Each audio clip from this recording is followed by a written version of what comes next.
ആകാശവാണി. നമസ്കാരം. വാർത്തകൾ വായിക്കുന്നത് ശ്രീലത.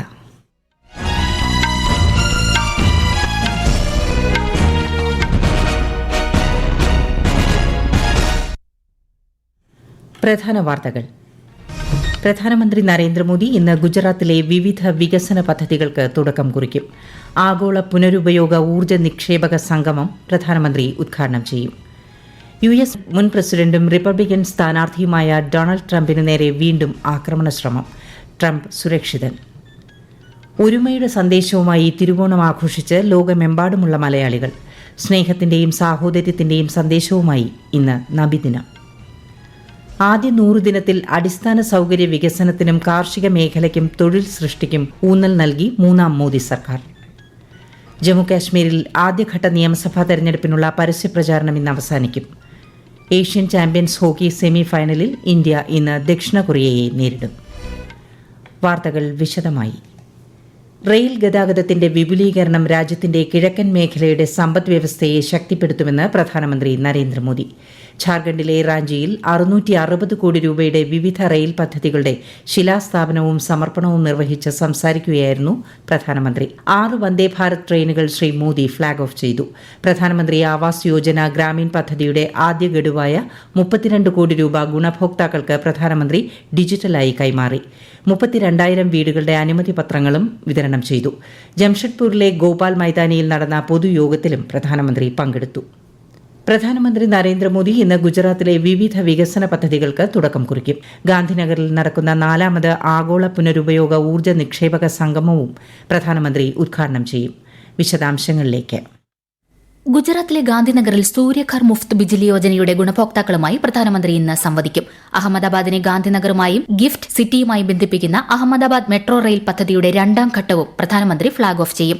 വൈകുന്നേരം അഹമ്മദാബാദിൽ നടക്കുന്ന ചടങ്ങിൽ അഹമ്മദാബാദിനും ഭുജിനും ഇടയിലുള്ള രാജ്യത്തെ ആദ്യത്തെ വന്ദേ ഭാരത് മെട്രോ ട്രെയിൻ ഉൾപ്പെടെ 8,000 കോടിയിലധികം രൂപയുടെ വിവിധ പദ്ധതികളുടെ ഉദ്ഘാടനവും തറക്കല്ലിടലും ശ്രീ മോദി നിർവഹിക്കും. ഗാന്ധിനഗറിൽ നടക്കുന്ന 4ാമത് ആഗോള പുനരുപയോഗ ഊർജ്ജ നിക്ഷേപ സംഗമത്തിൽ 140 രാജ്യങ്ങളിൽ നിന്നുള്ള 25,000 പ്രതിനിധികളാണ് പങ്കെടുക്കുന്നത്. ചടങ്ങിൽ കേന്ദ്രമന്ത്രി പ്രഹ്ലാദ് ജോഷി, ഗുജറാത്ത് മുഖ്യമന്ത്രി ഭൂപേന്ദ്ര പട്ടേൽ തുടങ്ങിയവരും പങ്കെടുക്കും. News desk, Akashvani. ശ്രീ സോംനാഥ് ട്രസ്റ്റിന്റെ യോഗം പ്രധാനമന്ത്രിയുടെ അധ്യക്ഷതയിൽ ഇന്നലെ ഗാന്ധിനഗറിൽ ചേർന്നു. തീർത്ഥാടകർക്കുള്ള സൌകര്യങ്ങൾ കൂടുതൽ മെച്ചപ്പെടുത്തുന്നതിനുള്ള വഴികൾ ആരാഞ്ഞതായി ശ്രീ മോദി എക്സിൽ കുറിച്ചു. സർക്കാർ ജോലികൾ കൂടാതെ സാങ്കേതിക മേഖലയിലെ അവസരങ്ങളും പ്രയോജനപ്പെടുത്താൻ വിദ്യാർത്ഥികളോട് ആഹ്വാനം ചെയ്ത് ഉപരാഷ്ട്രപതി ജഗ്ദീപ് ധൻകർ. നാഗ്പൂരിലെ രാംദേവ് ബാബ സർവകലാശാലയിൽ ഡിജിറ്റൽ ടവർ ഉദ്ഘാടനം ചെയ്ത ശേഷം സംസാരിക്കുകയായിരുന്നു ഉപരാഷ്ട്രപതി. ഭരണഘടനയുടെ പ്രാധാന്യത്തെയും പവിത്രതയെയും കുറിച്ച് വിദ്യാർത്ഥികളെ ബോധവൽക്കരിക്കുന്നതിനായി മഹാരാഷ്ട്രയിൽ 434 ITIകളിൽ സ്ഥാപിച്ച ഭരണഘടനാ ക്ഷേത്രങ്ങളും ശ്രീ ജഗ്ദീപ് ധൻകർ ഉദ്ഘാടനം ചെയ്തു. ഐശ്വര്യത്തിന്റെയും സമൃദ്ധിയുടെയും പ്രതീകമായ ഓണം മലയാളികൾ അത്യുത്സാഹത്തോടെ ആഘോഷിച്ചു. ഇത്തവണ വയനാട് ദുരന്തത്തിന്റെ പശ്ചാത്തലത്തിൽ സർക്കാരിന്റെയും വിനോദസഞ്ചാര വകുപ്പിന്റെയും ഔദ്യോഗിക ഓണാഘോഷ പരിപാടികൾ ഇല്ലായിരുന്നു. എന്നാൽ ഗൾഫ് രാജ്യങ്ങളിലും എംബസികളിലും ഓണം വിപുലമായി ആഘോഷിച്ചു. വിവിധ സ്വകാര്യ സംഘടനകളുടെ നേതൃത്വത്തിൽ പരിപാടികളും ഓണസദ്യയും എല്ലായിടത്തും സംഘടിപ്പിച്ചിരുന്നു. പ്രവാചകൻ മുഹമ്മദ് നബിയുടെ ജന്മദിനമായ നബിദിനം വിശ്വാസികൾ ഇന്ന് ആഘോഷിക്കുന്നു. രാഷ്ട്രപതി ദ്രൌപദി മുർമു നബിദിനാശംസകൾ നേർന്നു. മുഹമ്മദ് നബിയുടെ ജന്മദിനമാണ് മിലാദ് അൻ നബിയായി ആഘോഷിക്കുന്നത്. സ്നേഹത്തിന്റെയും സാഹോദര്യത്തിന്റെയും വികാരങ്ങൾ ശക്തിപ്പെടുത്താൻ പ്രവാചകൻ എല്ലാവരെയും പ്രചോദിപ്പിച്ചുവെന്നും സമൂഹത്തിലെ സമത്വത്തിനും ഐക്യത്തിനും ഊന്നൽ നൽകിയെന്നും ശ്രീമതി മുർമു തന്റെ സന്ദേശത്തിൽ പറഞ്ഞു.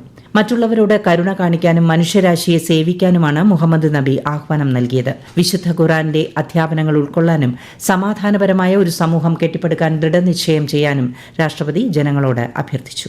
US മുൻ പ്രസിഡന്റും പ്രസിഡന്റ് തിരഞ്ഞെടുപ്പിൽ റിപ്പബ്ലിക്കൻ സ്ഥാനാർത്ഥിയുമായ ഡൊണാൾഡ് ട്രംപിന്റെ ഗോൾഫ് ക്ലബ്ബിൽ വെടിവയ്പുണ്ടാകുമ്പോൾ ട്രംപ് ക്ലബ്ബിലുണ്ടായിരുന്നു. ഫ്ലോറിഡ വെസ്റ്റ് പാം ബീച്ചിലെ ട്രംപ് ഇന്റർനാഷണൽ ഗോൾഫ് ക്ലബ്ബിലാണ് വെടിവയ്പുണ്ടായത്. താൻ സുരക്ഷിതനാണെന്ന് ഡൊണാൾഡ് ട്രംപ് അറിയിച്ചു. US സമയം ഉച്ചയ്ക്ക് 2 മണിയോടെ നടന്ന സംഭവത്തിൽ അന്വേഷണം ആരംഭിച്ചു. സംഭവസ്ഥലത്ത് നിന്ന് ആയുധം കണ്ടെടുത്തു. വെടിവെച്ചയാളെ പിടികൂടിയിട്ടുണ്ട്. ഇന്ത്യയുടെ സ്റ്റാർട്ടപ്പ് ആവാസ വ്യവസ്ഥ ശക്തിപ്പെടുത്തുന്നത് ലക്ഷ്യമിട്ട് ഭാസ്കർ ഡിജിറ്റൽ പ്ലാറ്റ്ഫോം ആരംഭിക്കാനൊരുങ്ങി കേന്ദ്ര സർക്കാർ. സംരംഭക ആവാസ വ്യവസ്ഥയിലെ പ്രധാന പങ്കാളികൾക്കിടയിൽ കേന്ദ്രീകരിക്കുകയും പ്രവർത്തനം കാര്യക്ഷമമാക്കുകയും സഹകരണം വർദ്ധിപ്പിക്കുകയും ചെയ്യുന്നതിനായി രൂപകൽപ്പന ചെയ്ത സംവിധാനമാണ് Bharat startup knowledge access registry എന്ന ഭാസ്കർ സംരംഭം. ആശയങ്ങളെ സംരംഭങ്ങളായി മാറ്റുക എന്ന പ്രധാനമന്ത്രി നരേന്ദ്രമോദിയുടെ കാഴ്ചപ്പാട് സാക്ഷാത്കരിക്കുന്നതിന് ഭാസ്കർ സഹായിക്കുമെന്ന് വാണിജ്യ വ്യവസായ മന്ത്രാലയം പറഞ്ഞു. ഈ വാർത്തകൾ ആകാശവാണിയിൽ നിന്ന്. ആകാശവാണി വാർത്തകളും വാർത്താധിഷ്ഠിത പരിപാടികളും all India radio news Thiruvananthapuram എന്ന യൂട്യൂബ് ചാനലിൽ ലഭ്യമാണ്. കൂടുതൽ വാർത്തകൾക്കായി all India radio news Thiruvananthapuram എന്ന ഫേസ്ബുക്ക് പേജും @AR_News_TVM എന്ന എക്സ് ഹാൻഡിലും സന്ദർശിക്കാം. മൂന്നാം മോദി സർക്കാർ ആദ്യ 100 ദിവസം പൂർത്തിയാക്കി. റോഡുകൾ, റെയിൽവേ, തുറമുഖങ്ങൾ, വിമാനത്താവളങ്ങൾ എന്നിവയിൽ ശ്രദ്ധ കേന്ദ്രീകരിച്ച് 100 ദിവസത്തിനുള്ളിൽ 3 ലക്ഷം കോടി രൂപയുടെ പദ്ധതികൾക്ക് സർക്കാർ അനുമതി നൽകി. പ്രധാനമന്ത്രി കിസാൻ സമ്മാൻ നിധിയുടെ 17ാം ഗഡുവായ 20,000 കോടി രൂപ 9.3 കോടി കർഷകർക്ക് വിതരണം ചെയ്തു. ബഹിരാകാശ മേഖലയിലെ സ്റ്റാർട്ടപ്പുകൾക്കായി 1000 കോടി രൂപയുടെ വെഞ്ചർ ക്യാപിറ്റൽ ഫണ്ട് രൂപീകരിച്ചു. ഡിജിറ്റൽ അഗ്രികൾച്ചറൽ മിഷൻ ഉൾപ്പെടെ മൊത്തം 14,200 കോടി രൂപയുടെ 7 പ്രധാന പദ്ധതികൾക്കും കേന്ദ്രം അംഗീകാരം നൽകി. തൊഴിലും നൈപുണ്യ വികസനവും പ്രോത്സാഹിപ്പിക്കുന്നതിനായി 2 ലക്ഷം കോടി രൂപയുടെ പാക്കേജ് പ്രഖ്യാപിച്ചു. മൂലധന ചെലവ് 11.11 ലക്ഷം കോടി രൂപയായി ഉയർത്തിയത് തൊഴിലവസരങ്ങൾ വർദ്ധിപ്പിക്കുമെന്നാണ് പ്രതീക്ഷ.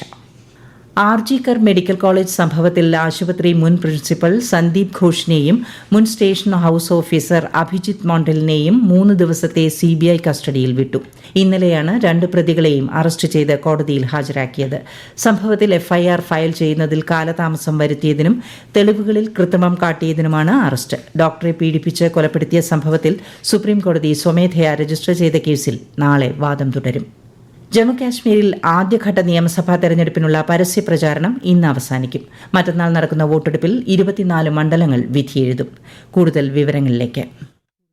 7 ജില്ലകളിലായി വ്യാപിച്ചു കിടക്കുന്ന 24 നിയമസഭാ മണ്ഡലങ്ങളിൽ മറ്റന്നാളാണ് വോട്ടെടുപ്പ്. BJPയുടെ മുതിർന്ന നേതാവും കേന്ദ്ര ആഭ്യന്തരമന്ത്രിയുമായ അമിത്ഷാ ചെനാബ് താഴ്വരയിൽ ഇന്ന് 3 തെരഞ്ഞെടുപ്പ് റാലികളെ അഭിസംബോധന ചെയ്യും. വിവിധ രാഷ്ട്രീയ പാർട്ടികളിൽ നിന്നായി 15 സ്ഥാനാർത്ഥികളും സ്വതന്ത്രരും മത്സരരംഗത്തുണ്ട്. ഈ മാസം 25-ന് 2ാം ഘട്ട വോട്ടെടുപ്പും ഒക്ടോബർ 1-ന് 3ാം ഘട്ടവും നടക്കും. ഒക്ടോബർ 8-നാണ് വോട്ടെണ്ണൽ. 74 ജനറൽ സീറ്റുകൾ ഉൾപ്പെടെ 90 സീറ്റുകളാണ് ജമ്മുകശ്മീർ നിയമസഭയിലുള്ളത്.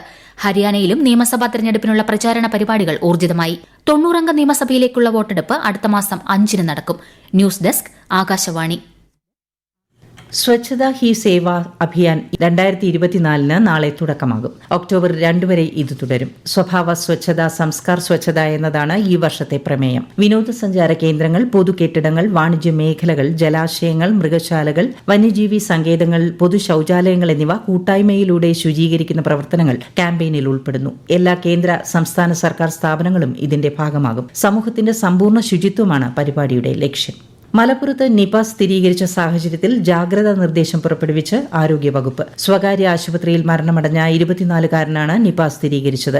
ഏറ്റവും അടുത്ത് ഇടപഴകിയവരുടെ സമ്പർക്ക പട്ടിക തയ്യാറാക്കി സൂക്ഷ്മ നിരീക്ഷണം നടത്തുകയാണെന്ന് ആരോഗ്യമന്ത്രി അറിയിച്ചു. പ്രാഥമിക സമ്പർക്ക പട്ടികയിലുള്ള 151 പേരിൽ 5 പേർക്ക് പനി ലക്ഷണങ്ങളുണ്ട്. ആശങ്കപ്പെടേണ്ട കാര്യമില്ലെന്നും രോഗവ്യാപനമില്ലെന്ന് ഉറപ്പാക്കുന്ന സൂക്ഷ്മതല പരിശോധന നടന്നുവരികയാണെന്നും മന്ത്രി വീണ ജോർജ് പറഞ്ഞു. ചൈനയിൽ നടക്കുന്ന ഏഷ്യൻ ചാമ്പ്യൻസ് ഹോക്കി സെമി ഫൈനലിൽ ഇന്ത്യ ഇന്ന് ദക്ഷിണ കൊറിയയെ നേരിടും. ഗ്രൂപ്പ് ഘട്ടത്തിൽ എല്ലാ മത്സരങ്ങളും ജയിച്ചാണ് ഇന്ത്യ സെമിയിലെത്തിയത്. 2ാം സെമിയിൽ പാകിസ്ഥാൻ ചൈനയെ നേരിടും. ISL ഫുട്ബോളിൽ കേരള ബ്ലാസ്റ്റേഴ്സിന് തോൽവി. കൊച്ചി ജവഹർലാൽ നെഹ്റു സ്റ്റേഡിയത്തിൽ നടന്ന മത്സരത്തിൽ 1-നെതിരെ 2 ഗോളുകൾക്ക് പഞ്ചാബ് FC-യാണ് ബ്ലാസ്റ്റേഴ്സിനെ പരാജയപ്പെടുത്തിയത്. ഹംഗറിയിലെ ബുഡാപെസ്റ്റിൽ നടക്കുന്ന 45ാമത് ചെസ് ഒളിമ്പ്യാഡിൽ ഓപ്പൺ വിഭാഗത്തിൽ അസർബൈജാനെതിരായ മത്സരം 3-1 വിജയിച്ച് ടീം ഇന്ത്യ. പ്രധാന വാർത്തകൾ വീണ്ടും.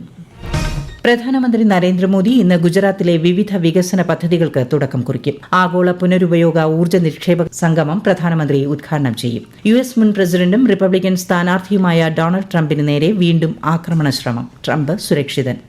ഒരുമയുടെ സന്ദേശവുമായി തിരുവോണം ആഘോഷിച്ച് ലോകമെമ്പാടുമുള്ള മലയാളികൾ. സ്നേഹത്തിന്റെയും സാഹോദര്യത്തിന്റെയും സന്ദേശവുമായി ഇന്ന് നബിദിനം. ആദ്യ 100 ദിനത്തിൽ അടിസ്ഥാന സൌകര്യ വികസനത്തിനും കാർഷിക മേഖലയ്ക്കും തൊഴിൽ സൃഷ്ടിക്കും ഊന്നൽ നൽകി 3ാം മോദി സർക്കാർ. ജമ്മുകാശ്മീരിൽ ആദ്യഘട്ട നിയമസഭാ തെരഞ്ഞെടുപ്പിനുള്ള പരസ്യപ്രചാരണം ഇന്ന് അവസാനിക്കും. ഏഷ്യൻ ചാമ്പ്യൻസ് ഹോക്കി സെമി ഫൈനലിൽ ഇന്ത്യ ഇന്ന് ദക്ഷിണ കൊറിയയെ നേരിടും. വാർത്തകൾ കഴിഞ്ഞു. അടുത്ത വാർത്താ പ്രക്ഷേപണം ഉച്ചയ്ക്ക് 12:30.